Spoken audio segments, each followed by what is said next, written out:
Hello. आप सब लोगों को मेरा प्यार भरा नमस्कार और मेरे YouTube चैनल में आप सबका बहुत स्वागत है। मैंने पिछले दिनों कुछ विदेश यात्रा की जानकारी दी थी, तो उसमें मेरे पास में बहुत सारे लोगों के फोन आए और उन्होंने कहा मैडम पहले इंडिया तो घुमा दीजिए उसके बाद में विदेश लेके जाइए। तो मैंने सोचा कि अब मैं कुछ जो मेरे खुद के अनुभव है घूमने के, तो पहले मैं इंडिया के पूरे आपके साथ में शेयर करूंगी, उसके बाद में मैं आपको विदेश लेके जाऊंगी। तो आज मैं शुरू करती हूँ एक इंफॉर्मेशन के साथ में, जो हम लोग देखते तो हैं लेकिन कभी हमने उस पर कभी गौर नहीं किया है। जैसे कि हम यात्रा करना पसंद करते हैं, घूमना फिरना बहुत पसंद करते हैं, अलग अलग जगहों पे जाना हमको अच्छा लगता है। लेकिन यात्रा का मतलब या ट्रैवलिंग का मतलब सिर्फ यही नहीं होता है कि हम एक जगह से दूसरी जगह जाए और वहां पे बस घूमे फिरे, खाना खाएं, होटल में रहें, बस इतना ही। मतलब ट्रैवलिंग का मतलब होता है कि हम उस दौरान जो हमें अनुभव होता है और हमें नई नई चीजें देखने को मिलती है, उसके बारे में पता करना भी ट्रैवलिंग का मकसद होता है। तो जब हम अक्सर ट्रेन से या बस से कहीं पर जाते हैं, तो आपने एक स्टेशन के नाम के नीचे में, रेलवे स्टेशन में जो उस स्टेशन का नाम होता है उसके नीचे में आपने लिखा होगा, एक संकेत पट्टी होती है, उसमें लिखा रहता है कि समुद्र तल से ऊंचाई। तो आपने कभी सोचा है कि इसका मतलब क्या होता है?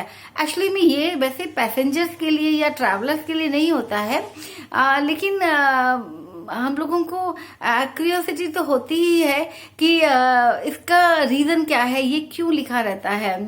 तो ये जो समुद्र तल से ऊंचाई जो लिखी रहती है, वो रेलगाड़ी का जो ड्राइवर होता है उसके लिए होता है, और उस संकेत को देख करके वो अपनी रेलगाड़ी को सही गति में लेके जाता है और उसको नियंत्रित करता है।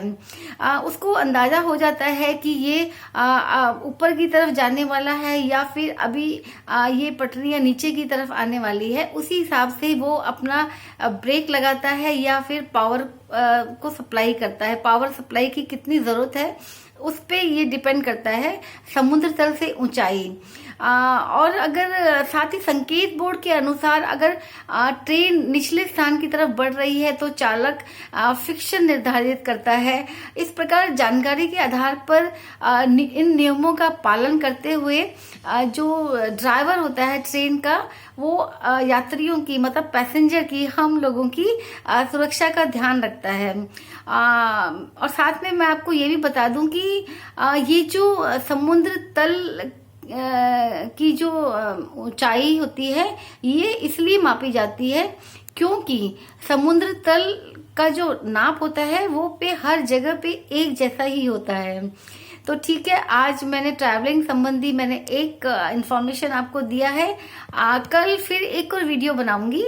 वो मैं जो दिल्ली के आसपास के जो शहर है वहां पे हम ड्राइविंग करके इजीली जा सकते हैं, तो उसके बारे में बताऊंगी। क्योंकि अब सितंबर आ गया है और लोग घर में रह के बहुत बोर हो गए हैं और कोरोना का कहर भी कुछ कम हो गया है, तो फिर लोग अपना घूमने फिरने का प्रोग्राम बना रहे हैं। तो इसलिए मैं अभी दिल्ली के आसपास 4-5 जगह है, मैं उनके बारे में बताऊंगी। Thank you.